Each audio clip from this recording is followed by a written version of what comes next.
So hello dear friends, welcome back.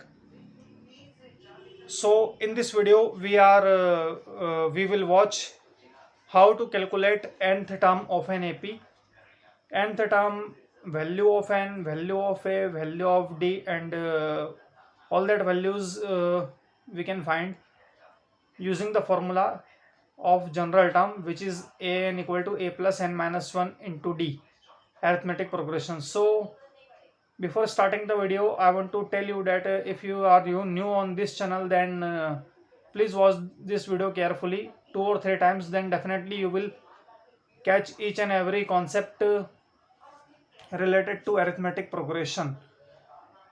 So before starting the video, I would like to say that if you are new on the channel, then please like this video and subscribe my channel, so that you can get more updates and more knowledgeable video related to competitive exam preparation and 10th 12th mathematics. So let's start this video.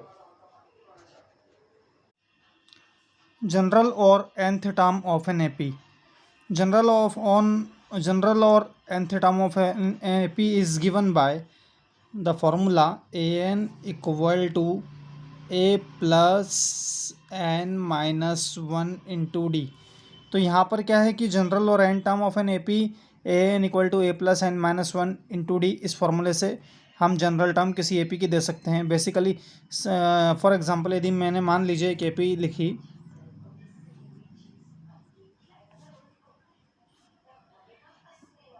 2, 4, 6, 8, 10. अब इसमें जो है, जो first term है वो है आपका ए, second term होता है a plus d, third term a plus two d, fourth term a plus three d, fifth term a plus four d. तो इस तरीके से हम ये टर्म्स को डिफाइन करते हैं.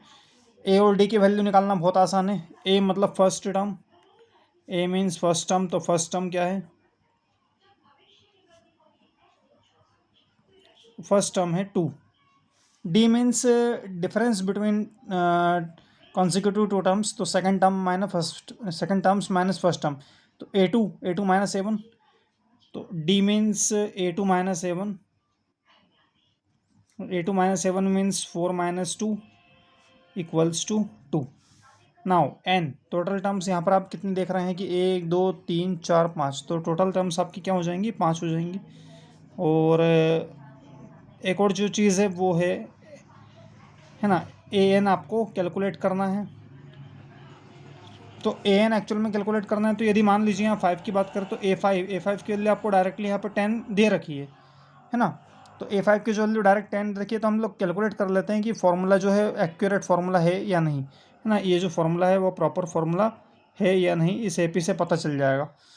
तो यहाँ पर हम वैल्यू के रखने से पहले वापस फार्मूला एक बार लिख देते हैं. ए लिख देते हैं, a n equal to a plus bracket में n minus one into d. तो बेसिकली यहाँ पर जो फॉर्मूले में ए की वैल्यू आप देख रहे हैं, first term means 2, first term means 2 plus n कितना है, टोटल टर्म्स कितनी है 5 माइनस वन डी की वैल्यू कितनी है इसमें 2, डी की वैल्यू भी कितनी है 2. ठीक है, तो ये हो जाएगा आपका 2 प्लस 4, यहाँ पर आ जाएगा 2 है ना. ए एन की वैल्यू ऑलरेडी आपको 10 दे रखी है, तो 10 इक्वल टू 2 प्लस 4 टू ज़ा 8, 10 इक्वल टू 10. इट मीन्स जो हमारा फॉर्मूला है वो फॉर्मूला सही है, क्योंकि यहाँ पर लेफ्ट हैंड साइड और राइट हैंड साइड इक्वल आ रहा है. सो बेसिकली जो है एपी के क्वेश्चंस को अंडरस्टैंड करने के लिए इस फॉर्मूले में क्या करते हैं, क्वेश्चंस में कई बार जो वैल्यूज़ है वो किसी क्वेश्चन में ए की वैल्यू आपसे पूछ लेते हैं, किसी क्वेश्चन में एन की वैल्यू पूछ लेते हैं, किसी क्वेश्चन में डी की वैल्यू पूछ लेते हैं, किसी क्वेश्चन में ए एन की वैल्यू पूछ लेते हैं. तो हम स्टार्ट करते हैं एक्सरसाइज 5.1, है ना. 5.1 में जो बेसिकली जो क्वेश्चन है 5.1 और 5.2, तो उसको हम देख लेते हैं थोड़ा सा. तो बेसिकली 5.2 हमको स्टार्ट करना है, सॉरी 5.1 ने गलत बोल दिया. तो एक्सरसाइज 5.2 में कुछ क्वेश्चंस हैं जिसको हम देख सकते हैं. एक्सरसाइज 5.2 में कुछ क्वेश्चंस ऐसे हैं जिन्हें हम देख सकते हैं. बेसिकली जो पहला क्वेश्चन है, जैसे मान लीजिए कोई एपी आपको दे रखा है जिसमें आपको ए दे रखा है 7, डी दे रखा है 3, एन दे रखा है 8 और आपसे पूछा है ए एन। तो कुछ नहीं करना है, सीधे फॉर्मूले में वैल्यू को पुट कर देना है ना। 5.2 एक्सरसाइज का पहले क्वेश्चन है जो टेबल एक बनी हुई है, उसमें ए की वैल्यू 7 दी है, डी की वैल्यू 3 दी है, एन की वैल्यू 8 दी है, ए एन आपसे पूछा है। तो ए एन मतलब कि ए 8 पूछा है ना आपसे, ए एन मतलब ए 8 पूछा है।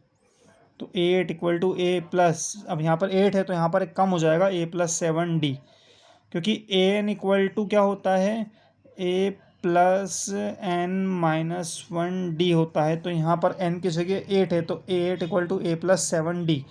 तो ए प्लस 7 डी, तो ए आपका कितना है 7 है ना, ए की वैल्यू यहाँ पर 7 है, प्लस 7, तो 7 जो है ना 7, डी की वैल्यू कितनी है 3। तो एक्चुअल में जो है 7 प्लस 7 3 सा 21, बेसिकली क्या है 28 जो है इसका करेक्ट आंसर है ना। तो ए एन जो है 21 में 7 हम प्लस कर देंगे तो 28 इसका करेक्ट आंसर हो जाएगा। ठीक है, तो एक तो ये चीज़ है जो हमको देखने लायक है। हम एक क्वेश्चन और हम देखते हैं, एक दो क्वेश्चन जिसमें अलग अलग वैल्यूज़ निकालनी है। अगले क्वेश्चन में हम देख लेते हैं कि हमको क्या निकालना है ना। सेकंड क्वेश्चन है इसी का, तो इसी का जो सेकंड क्वेश्चन है वो हम देख रहे हैं, एक सेकंड है। हाँ, तो इसी का जो सेकंड क्वेश्चन है वो क्वेश्चन में आपको ए की वैल्यू -18 दी है फर्स्ट टर्म, डी आपसे फाइंड करने का पूछा है और एन आपको दिया है 10 और ए एन की वैल्यू आपको दी है 0। तो आपको डी फाइंड करना है। वापस फॉर्मूला यूज़ कर लेते हैं। फॉर्मूला क्या है, a n equal to a plus n minus 1 d. तो ए एन की वैल्यू कितनी दी, 0 दी है, ए की वैल्यू कितनी दी है -18, प्लस एन की वैल्यू 10 माइनस 1, डी आपको फाइंड करना है। तो 0 इक्वल टू -18 प्लस 9 डी। इस 18 को भी हम इस तरफ शिफ्ट कर सकते हैं है ना, इस 18 को हम वापस शिफ्ट कर देते हैं, तो 18 जो माइनस का है वो प्लस का 18 हो जाएगा, इक्वल टू 9 डी। अब आपको डी फाइंड करना है, तो जो 9 है वो 18 के क्या आ जाएगा, अपॉन में आ जाएगा, तो 18/9 इक्वल टू डी। और 18 को 9 से यदि हम कट करेंगे तो 2 टाइम्स में कट हो जाएगा, तो जो डी की जो वैल्यू है वो आ जाएगी 2। तो कुछ इस तरीके से हम लोग जो है डिफरेंस की वैल्यू निकालते हैं है ना। टर्म 2 के लिए ये काफ़ी इंपॉर्टेंट होने वाला टॉपिक है। ठीक है, तो इसको भी थोड़ा सा ध्यान में रखना है हमको। अब एक क्वेश्चन और देखते हैं जिसमें हमको देखिए, एक क्वेश्चन हमने जो फर्स्ट वाला किया था उसमें हमने ए एन की वैल्यू फाइंड की थी, जो सेकंड क्वेश्चन किया इसमें डी की वैल्यू फाइंड की है। थर्ड क्वेश्चन हम देख लेते हैं जिसमें आपको एन की वैल्यू फाइंड करनी है, ए एन की वैल्यू फाइंड करनी है ना। तो मान जैसे इसमें दिया है ए, तो ए दिया है 3.5, डी दिया है 0, एन दिया है 105। अब जब डिफरेंस ही ज़ीरो का है, तो आप कोई भी टर्म निकालोगे तो वही वैल्यू आएगी है ना, क्योंकि डिफरेंस तो कुछ है ही नहीं। तो डिफरेंस ज़ीरो का है तो सीधी सी बात यह है कि यदि डिफरेंस ज़ीरो का है तो जो ए एन की वैल्यू है a plus n minus 1 d, तो जो ए एन की वैल्यू है, तो ए की वैल्यू 3.5 है और डी यहाँ पर 0 है। तो सीधी बात है कि जो ए की वैल्यू है वही वैल्यू काय की आ जाएगी, ए एन की है ना। तो ए की जो वैल्यू है वही वैल्यू ए एन की आ जाएगी। तो कुछ इस तरीके से। ठीक है, तो वीडियो काफ़ी इम्पोर्टेंट और देखने लायक है, आप इसको ज़रूर देखिएगा और ट्राई कीजिएगा घर पे। तो है ना, जनरल फार्मूले को हमने समझ लिया है और उसके साथ जो है वर्ड प्रॉब्लम्स को भी हमको देखना है। तो नेक्स्ट वीडियो में मैं आपको इसके वर्ड प्रॉब्लम्स से भी अवगत कराऊँगा। Thank you so much.